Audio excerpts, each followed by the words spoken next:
বাংলাদেশের রাজনীতিতে এই মুহূর্তে জামায়াতে ইসলামী বাংলাদেশ অতি গুরুত্বপূর্ণ একটি রাজনৈতিক দল এবং এই রাজনৈতিক দলের আমির হিসেবে ডক্টর শফিকুর রহমান এই মুহূর্তের সবচেয়ে আলোচিত এবং কাঙ্ক্ষিত ব্যক্তিত্ব।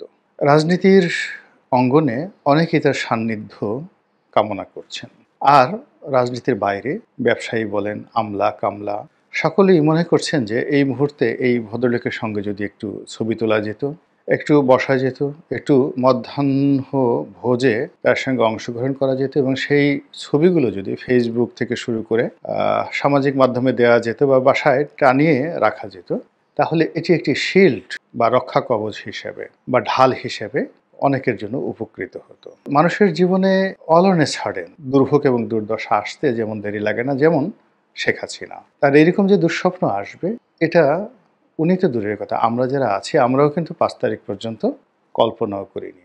আবার একইভাবে ডক্টর শফিকুর রহমানের জীবনে যে মধুচন্দ্রিমা এসেছে, যে সুসময় এসেছে, এই সময়টা উনি তো কল্পনা করেননি, আমরাও কিন্তু কেউ কল্পনা করতে পারিনি, কিন্তু বাস্তবতা হলো সেটা এসেছেন।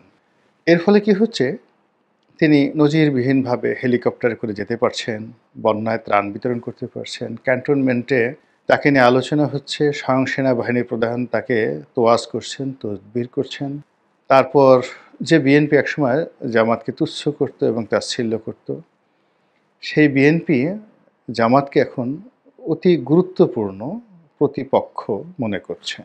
জামাতের সঙ্গে তাদের যে বন্ধুত্ব, এটি বলতে গেলে অসম্ভব, কিন্তু তারপরেও শক্তিশালী প্রতিদ্বন্দ্বী হিসেবে বিএনপি এখন জামাতকে এতটা ভয় পাচ্ছে যে ভয় তারা হয়তো আওয়ামী লীগকেও অতীতে পায়নি। এর কারণ হলো ক্ষমতার যে কেন্দ্রগুলো রয়েছে বা ক্ষমতার যে সুইচ পয়েন্টগুলো রয়েছে, যেখান থেকে ক্ষমতা সঞ্চালিত হয়, সেই জায়গাগুলোতে ইতিমধ্যে জামাতের লোক বসে গিয়েছে। সর্বত্র all sensitive post, portfolio and possession, এটা জামাতের লোকজন খুবই গবেষণা করে, চিন্তা করে, পরিকল্পিতভাবে এই জায়গাগুলো নিজেদের করে নিয়েছেন। ব্যবসা বাণিজ্য, শিল্প কলকারখানা, ব্যাংক, বিমা, সেক্রেটারিয়েট অর্থাৎ সচিবালয়, বিচারালয় থেকে শুরু করে দেবালয়, অর্থাৎ সেই মসজিদ, মন্দির, গির্জা, প্যাগোডা থেকে শুরু করে সর্বত্র জামাতের দাড়িপাল্লার এখন জয় জয়কার। তো সেই জয় জয়কারের যিনি নায়ক এই সময়টিতে, যিনি এই জামাতের যে বর্তমান অবস্থা, এই অবস্থার যিনি নেতৃত্ব দিচ্ছেন, তিনি জামাতের আমির বা আমিরে জামাত ডক্টর শফিকুর রহমান।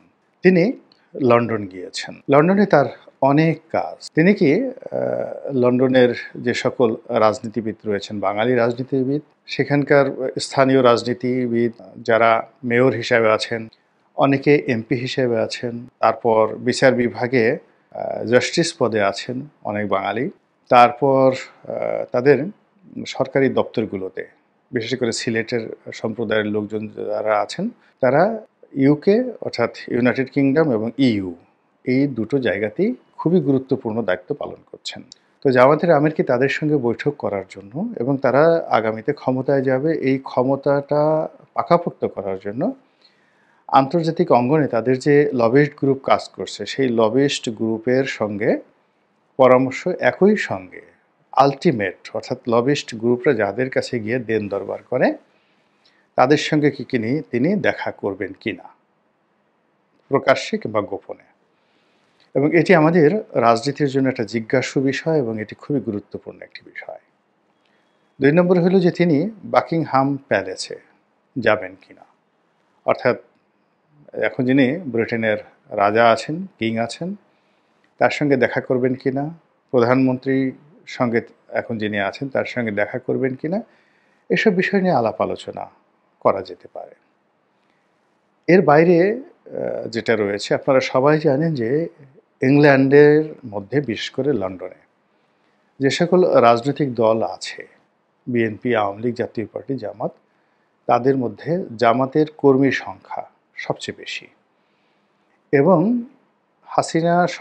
শেখ হাসিনা সরকারকে বিপদগ্রস্ত করার জন্যে কিংবা তাদের ইমেজ ক্ষুণ্ণ করার জন্য ব্রিটিশ পার্লামেন্ট থেকে শুরু করে ইউরোপীয় পার্লামেন্টে যে সকল জামাত নেতা রীতিমতো ঝড় তুলে ফেলেছিলেন এবং তাদের কারণে ধীরে ধীরে ইউরোপীয় ইউনিয়নের সঙ্গে ইংল্যান্ডের সঙ্গে আওয়ামী লীগের যে সম্পর্ক সেই সম্পর্কটা তলানিতে পৌঁছে গিয়েছিল এবং এটার সূত্র ধরে আমেরিকা আলটিমেটলি একটা দোটানায় পড়ে গিয়েছিল। তো এই জায়গাগুলোর ক্ষেত্রে যেহেতু তারা বিজয়ী হয়েছেন, এখন সেই জায়গাগুলো তারা মেরামত করা, তাদের সাথে সৌহার্দ্যপূর্ণ সম্পর্ক স্থাপন করা, এগুলোর জন্য তিনি হয়তো সেখানে কর্মব্যস্ত সময় পালন করবেন। কয়েকটি ভিডিওতে দেখলাম তিনি অনেকগুলো মসজিদে গিয়েছেন এবং আপনারা জানেন যে ইস্ট লন্ডন মসজিদ থেকে শুরু করে অন্যান্য যে সকল বড় বড় মসজিদ রয়েছে ইংল্যান্ডে, সেখানের খতিব, তারপর ইমাম, এরপর খাদেম, এসবই জামাতের লোকজন, বেশিরভাগই জামাতের লোকজন রয়েছেন। তো তারাও সেই বাংলাদেশের যে জনমত, প্রবাসী জনমত, তাদেরকে ঐক্যবদ্ধ করে জামাতের পক্ষে নিতে খুব গুরুত্বপূর্ণ ভূমিকা পালন করেন।